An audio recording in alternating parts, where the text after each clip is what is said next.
안녕하세요. 김승규 목사입니다. 네, 몇 주 동안 영상이 안 올라와서 많이 지루하셨죠? 네, 저도 영상을 못 만들어서 너무 괴롭고 죄송했습니다. 네, 그래도 이번 주간도 계속 바빴지만 약속한 영상을 올려야 해서 이렇게 급하게 영상을 찍게 됐습니다.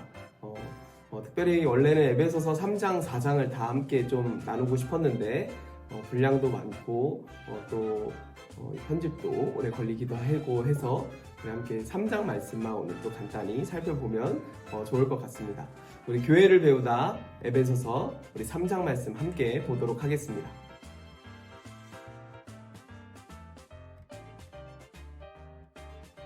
네, 꽤 오래 지났지만 우리 지난 시간에 마지막으로 다뤘던 그 교회의 특징을 기억하십니까? 그것은 바로 샬롬입니다.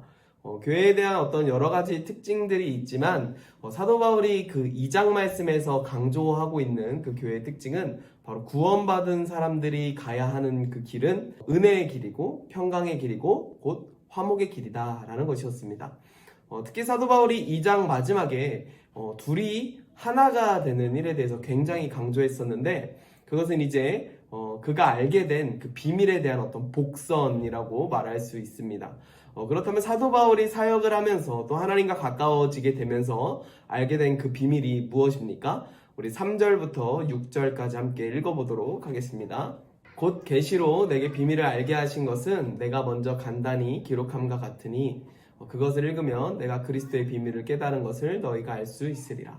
이제 그의 거룩한 사도들과 선지자들에게 성령으로 나타나신 것 같이 다른 세대에서는 사람의 아들들에게는 알리지 아니하셨으니 이는 이방인들이 복음으로 말미암아 그리스도 예수 안에서 함께 상속자가 되고 함께 지체가 되고 함께 약속에 참여하는 자가 됨이라. 아멘. 사도 바울이 사역을 통해서 또 하나님을 알아감에 통해서 알게 된 그 비밀은 바로 이방인들도 복음으로 말미암아 구원받을 수 있다라는 것이었습니다. 아니 목사님, 사실 예수 믿으면 당연히 구원받는 거 아닙니까? 어떤 사람이든 다 구원받는 것 아닙니까? 뭘 세상스럽게 그걸 비밀이라고 하십니까? 우리는 이미 성경을 다 아는 상태에서 보고 또 어찌 보면 우리도 이방인이기 때문에 당연히 그렇게 생각할 수 있지만 지난 강의에도 한번 말씀드렸듯이 당시 유대 그리스도인들은 이방인이 구원을 받을 수 있을 거라는 생각조차 하지 않았습니다. 가끔 라합이나 룻이나 이런 여인들이 어떤 민족적으로 어떤 그 불쌍해서 한 개인이 불쌍해서 이 민족의 구원에 껴준 경험은 있다 해도 그것을 보편적인 사건으로 받아들이지는 않았다라는 것입니다. 근데 그럴 수밖에 없는 것은 사실 구약 성경만 우리가 읽어봐도 민족을 나눌 때 이스라엘과 이방 민족으로 나눕니다. 우리는 하나님을 섬기고 너네는 다른 신을 섬기잖아. 유대인들에게 있어서 하나님은 오직 이스라엘의 하나님, 우리의 하나님으로 여겨졌다라는 것입니다. 그런데 이제는 그들이 상상도 못했던 그 사람들, 예수를 믿는다는 이유로 이 이방인들이 함께 구원의 백성이 된다라는 것입니다. 함께 교회 공동체가 될 수 있게 되었다라는 것이죠. 사도 바울이 바로 이 비밀의 계시를 먼저 들었다라는 거예요. 그래서 그를 이방인의 사도라고도 부르는 것이죠. 여러분, 초대교회 당시에는 교회의 외적인 공격과 내적인 공격이 함께 공존했습니다. 근데 교회 내적인 문제를 뽑아보면 거의 다, 초대교회의 거의 다 이 문제였던 것입니다. 유대인이냐 헬라인이냐, 유대인이냐 헬라인이냐. 이것은 사도행전에서도 계속해서 나오는 갈등이지 않습니까? 유대인들의 그 옹졸함 때문에 이방인 집사들을 세울 수밖에 없는 것입니다. 그게 우리가 아는 그 초대교회 7집사라는 것이죠. 갈라디아서에서도 나오죠. 고린도전서에서도 나옵니다. 당시 거의 모든 교회가 이 문제를 직면한 상태였다라는 거예요. 에베소 교회도 마찬가지입니다. 그래서 바울은 하나님이 원하시는 교회의 공동체라는 것이 과연 무엇인지 더 명확하게 이 교회들을 향해서 선포하고 알려줄 필요가 있었다라는 것이죠. 그리고 이렇게 선언하는 것입니다. 이방인들도 복음으로 말미암아 너희와 똑같이 그리스도 예수 안에서 함께 상속자가 되었다. 너희가 불가능하다라고 여겼던 이방인의 구원이 이제는 복음으로 말미암아 가능하게 되었다라고 선언했던 것입니다. 여러분, 근데 이 시대도 다르지 않습니다. 우리는 여전히 많은 사람들, 많은 그리스도인들이 자신만의 어떤 구원의 기준, 또 그것에 미달하는 어떤 이방인들을 만들어 놓고, 그 사람들에 대해서, 그 사람들의 구원에 대해서, 구원받은 거 맞아? 예수 믿는 사람이 어떻게 그래? 라고 아주 쉽게 판단하는 경우가 많이 있습니다. 심지어 어떤 사람들은 그 이유 때문에, 그 실망감 때문에 교회를 떠나기도 한다라는 것이죠. 태초부터 우리 인간의 이 죄성은요, 선을 긋는 데 있습니다. 선을 쫙 긋는 거예요.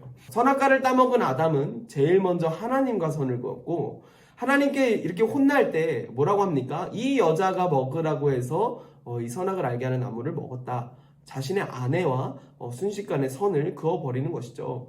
심지어 그의 아들이었던 가인은 동생 아벨을 쳐 죽이고 나서 내가 내 아우를 지키는 자니까 라고 동생과의 선을 딱 철저하게 그어버립니다.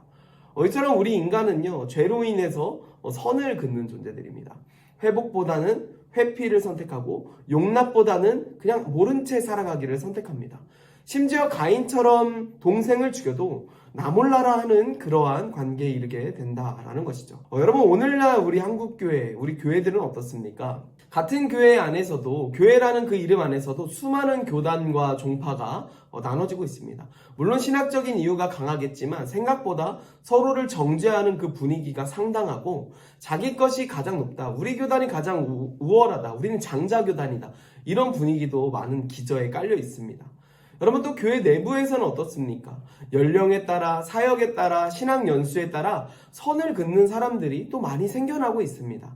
더 들어가서 부서만 봐도 마찬가지죠. 네 부서, 내 부서, 연합보다는 분리, 함께 가는 것보다는 내가 속한 곳의 어떤 생존과 번영을 선택합니다.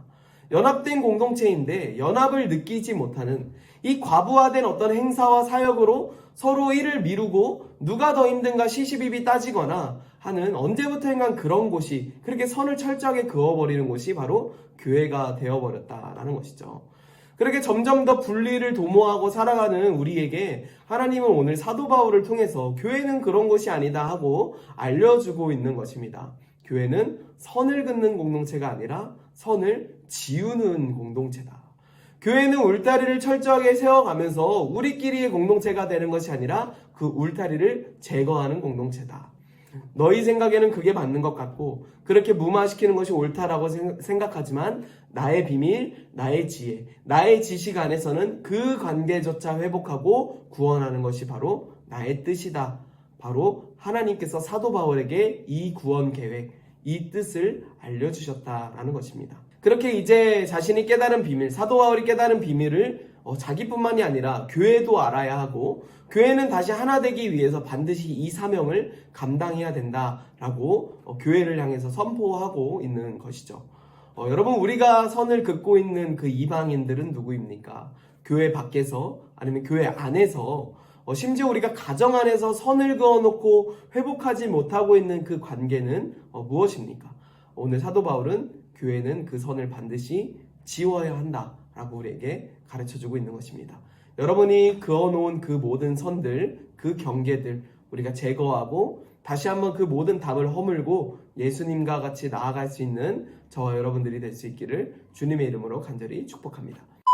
놀랍게도 12절 마지막 말씀을 보시면 성도가 이렇게 내가 선을 그었던 이방인에게 나아가는 모습을 하나님께 나아감이라고 정의를 하고 있습니다. 이 나아감은 이방인 자체가 하나님이라는 것이 아니라 하나님의 예정과 경륜을 따라 나아간다라는 것에 의미가 있습니다. 많은 사람들이 어떤 하나님의 예정에 대해서 참 어리석은 상상들을 합니다. 우리가 뭘 선택해도 결국 하나님의 뜻대로 되는 것 아니냐, 하나님이 그렇게 예정하신 것 아니냐, 이런 어떤 질문들을 던지는 것이죠.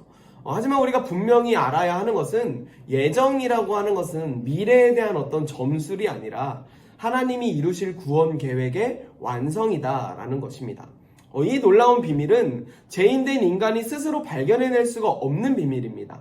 아무리 교회에 열심히 다니고 있어도 잠자는 신앙 속에서는 도저히 발견할 수가 없다라는 것입니다. 오히려 20절의 말씀처럼 우리가 구하거나 생각하는 모든 것에 더 넘치도록 해주실 하나님께서 알려주셔야만 깨달을 수 있게 되는 그 지혜인 것입니다. 이 깨달음 속에서 이방인 구원 계획에 동참한 자들의 이름이 무엇입니까? 바로 성도가 되는 것이고, 그렇게 성도들이 모인 곳이 바로 교회가 된다라는 것입니다. 미래에 대한 단순한 어떤 예정이 아니라 하나님의 구원 계획을 깨닫게 되고 그 예정을 알게 돼서 그대로 살아가게 되는 것, 그것을 바로 예정을 받아들인 성도들의 자세다라는 것이죠. 즉 이렇게 성도와 교회는 하나님의 지혜와 능력, 그 하나님의 예정으로 가득 차서 그분의 구원 계획을 이루어가는 사람들, 그 사람들을 바로 교회라고 말하고 있는 것입니다. 초대교회 교부였던 어거스틴은 이런 말을 했습니다. 유한은 무한을 담을 수가 없다. 유한은 무한을 담을 수가 없다. 작은 국자로는 이 넓은 바닷물을 다 뜰래야 뜰 수가 없다라고 말했던 것입니다. 이것은 유한한 인간이 무한한 하나님을 다 이해할 수도, 다 우리 안에 담을 수도 없다라는 것을 표현한 것입니다.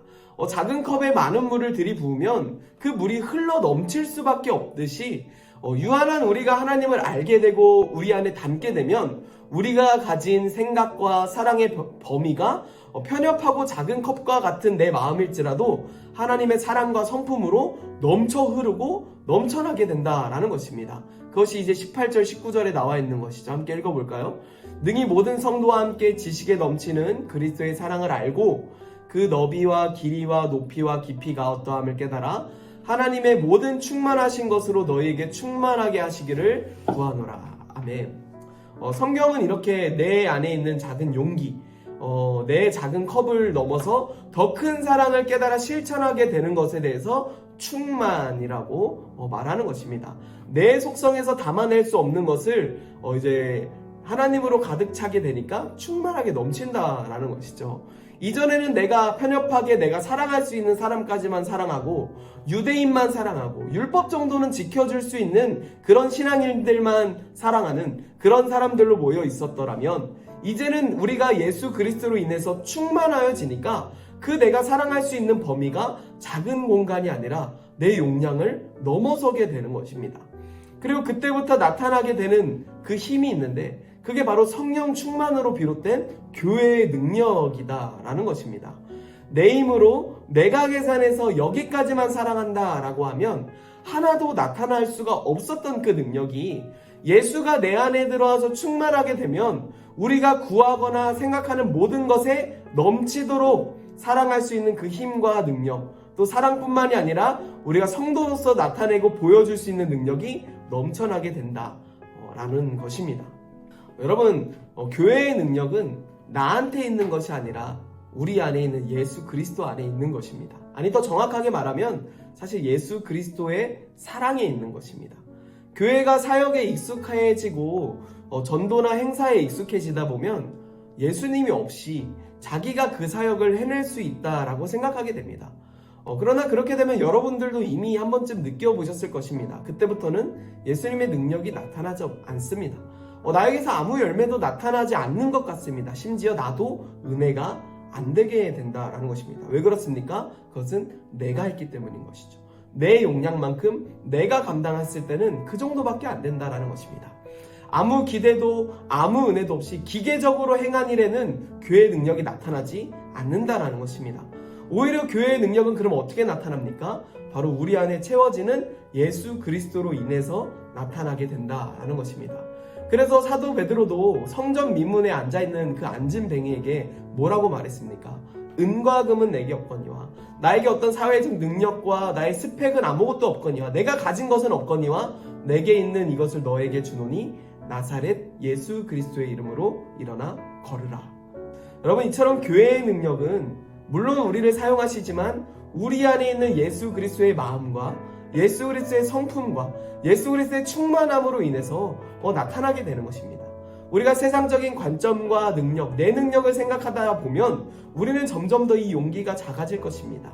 우리에게서 흘러나오는 것도 없게 될 것입니다. 하지만 우리 안에 있는 예수 그리스도의 사랑, 예수 그리스도를 채우다 보면 우리에게 넘쳐나는 그 충만함, 그 지혜의 능력으로 인해서 우리가 사랑할 수 없는 사람들까지, 우리의 손이 필요로 하는 사람들에게까지 우리의 자비와 양성과 그 성령의 열매들을 맺힐 수 있는 삶이 되게 된다라는 것입니다. 우리가 그러한 삶을 살아갈 수 있기를 주님의 이름으로 간절히 축복합니다. 우리가 신앙생활을 하다 보면 참 내가 거기까지 사랑해야 돼? 내가 거기까지 사역해야 돼? 라고 참 불평불만이 많이 올라올 때가 많이 있습니다. 하지만 그럴 때마다 우리 안에 계신 예수 그리스도의 은혜, 그 능력을 사모하시면서 우리가 하는 것이 아니라 하나님께서 하실 일을 기대하며 그 열매를 소망하며 사역하며 또 주님께 영광 올려드릴 수 있는 저와 여러분들이 될 수 있기를 주님의 이름으로 간절히 축복합니다.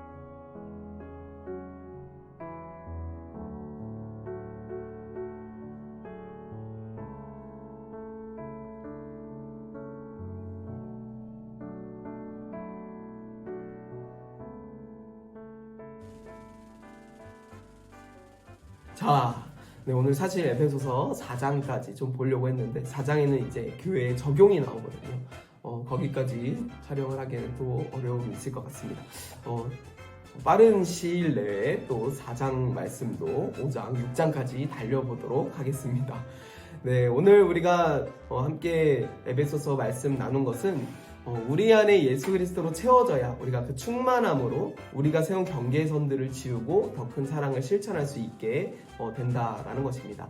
생각보다 우리가 이미 경계를 짚고 살아가고 있는 그런 부분들이 많이 있을 것입니다. 교회 안의 관계 가운데, 사역과 사역의 그 경계 가운데, 또 우리 가정의 자녀와의 또 나와의 관계 가운데, 또 아니면 남편과 내 아내와의 관계 가운데 그 경계, 여전히 내가 철저하게 그어놓고 다가가지 못하고 있는 그 모든 경계를 우리가 지울 수 있는 그런 삶이 될 수 있기를 주님의 이름으로 간절히 축복합니다.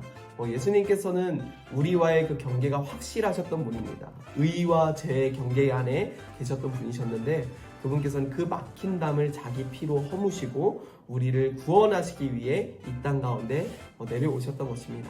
이처럼 예수님께서는 이제는 우리에게도 너희가 교회로서 그 경계들을 지우고 너희가 수용하고 용납하면서 살아가기를 요청하시는 것입니다.